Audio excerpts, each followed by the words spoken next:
Can you really blow your conditioning over like 3 days? I hope not. Probably could, but yeah. I hope not. I hope not. Again, I mean, it's like anything else. These guys have to be different than everybody else out there. They've got to go out there and they've got to always keep in mind what they have at stake that nobody else has at stake. And they just got to they got to understand that, and that's a big part of what they need to understand when the next 4 or 5 days when they go home and they're around all their friends and nobody has the same thing riding on anything.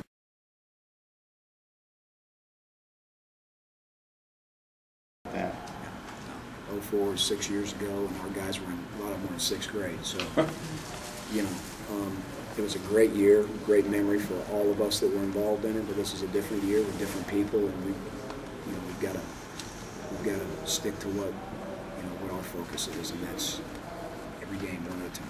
Have you heard much? I mean, do you get any of those guys from that 04 team been in contact with you? Oh, yeah. Yeah, absolutely. Yeah. Shoot, absolutely. Yeah, they call, we text. They come to our, our games. The guys that are still playing that have had an opportunity to have an off week and come see us play. A lot of them are going to be out in Arizona, and again, that's what we want. We want those guys back, and they are a huge, huge part of Auburn. Always will be. Again, so many of those guys are the reason this place is what it is. And they come to practice out here, and we're always very, they know they're very welcome here, and we want them there. So they're involved a bunch.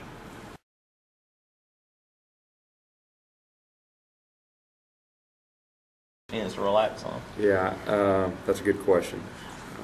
Usually during Christmas you get away for a day or two, you watch some football, get with a family, so that'd be good. But I mean, it'll still be on my mind. I still have my computer with me. There'll be times I'll probably get up early in the morning, but I'll be able to flip the switch, I think, and enjoy some family time.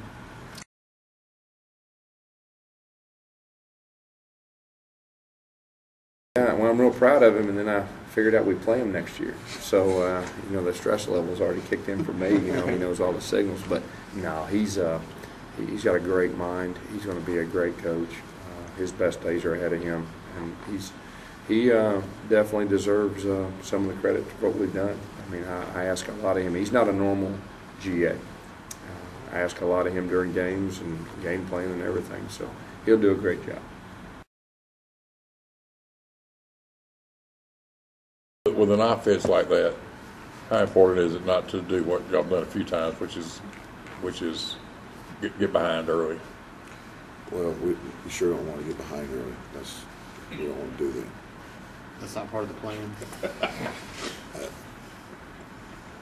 We don't want to get behind early. No. Would you like to get behind late? No, we don't want to get behind late. I just want to make sure. You stayed up late last night thinking about that. What was your question again, Phil? No, we don't want to. We don't want to do that. No, we don't want to. Get behind early. No, we don't. Because we don't want to do that. No. No. How important are those?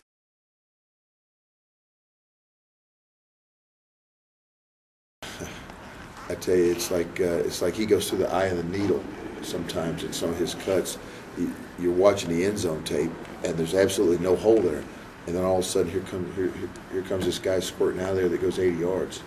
But he's a guy that stays alive and keeps his feet moving, and as he moves laterally, looks for creases, and then when he sees a crease, he hits it, and he goes, and people don't catch him. But I tell you how durable he is and how physical he is. You can see he's really, really, really competitive on tape, and we have a lot of respect for him.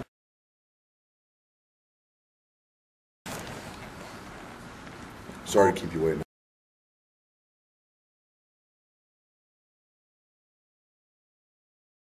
I was in a high-level meeting. Start over.